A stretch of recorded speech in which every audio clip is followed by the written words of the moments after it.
Hello everyone, I'm Jenny Floriday. I'm here on behalf of SMACNA of Greater Chicago, and this is our Lunch and Learn. The topic for the day is Bluebeam, and the subject is PDF form creation. So before we get started, I want to point out that I'm using Bluebeam 2018 today. The interface is quite different than the Bluebeam 2017 interface. So form fill-in, or PDF form creation, starts over in Word.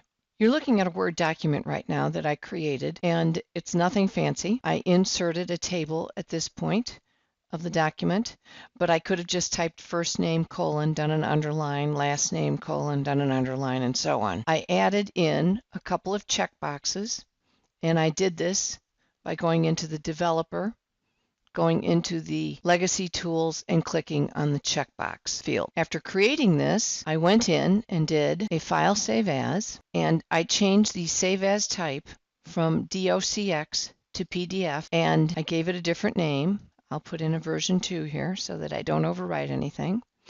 And then I did a save. So that created the PDF that we need over on the review side. Going into the review side, this is what the PDF looks like once I've opened it. And I'm going to come over to the left-hand side and turn on my Forms tab. There's nothing in here right now because we haven't added any form fields. And in 2018, we have a menu called Tools Form. In 2017, we have a tab called Forms. So this gets us to the automatically created form fields, and this is what Bluebeam can do that Adobe can't. So we click on this, it goes through, and it finds all of the fields, and I look on the left-hand side, and I have field names for almost everything that came in. I look at this and I say, all right, here's address 1, where is address 2?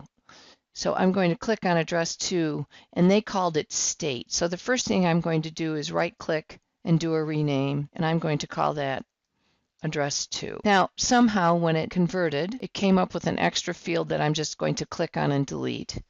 And then I'm just going to drag so that that matches. So now my form is complete. The fields are all there. So I'm going to do a file, save as, and I'm going to call this Form 3 with no data. It already exists. That's okay. I did a test run. So now I have my form field. So now I have my form ready to be filled in. So now that my form is complete, I'm going to fill in the fields. Put in my first name, my last name. I'll work for the ABC Heating Company.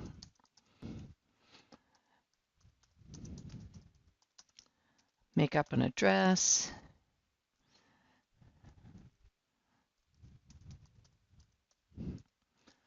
And I'll live in Elmhurst today.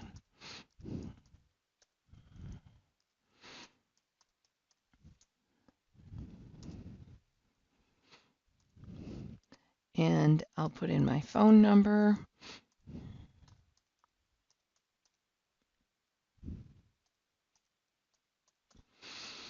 And I'll say that this is my cell phone. And I'm going to sign up for the 18-hole and the dinner. I'm going to do a file, save as, and just sticking with my naming convention, I'm going to call this 4D. Now for A, B, and C are all the same form that I filled out prior to our session today. And so now I'm going to go in and I'm going to, using the tools forms, I'm going to do what's called a merge data. This is the second thing that this product can do, Bluebeam can do, that Adobe can't. So I will add in open files, and then I will go and add individual files. So here's my form A, B, and C. I'll do a shift click and add all those in. But you'll notice that you could stick all of the files that you got back after sending the emails out into a folder, and it would automatically open up all of those files.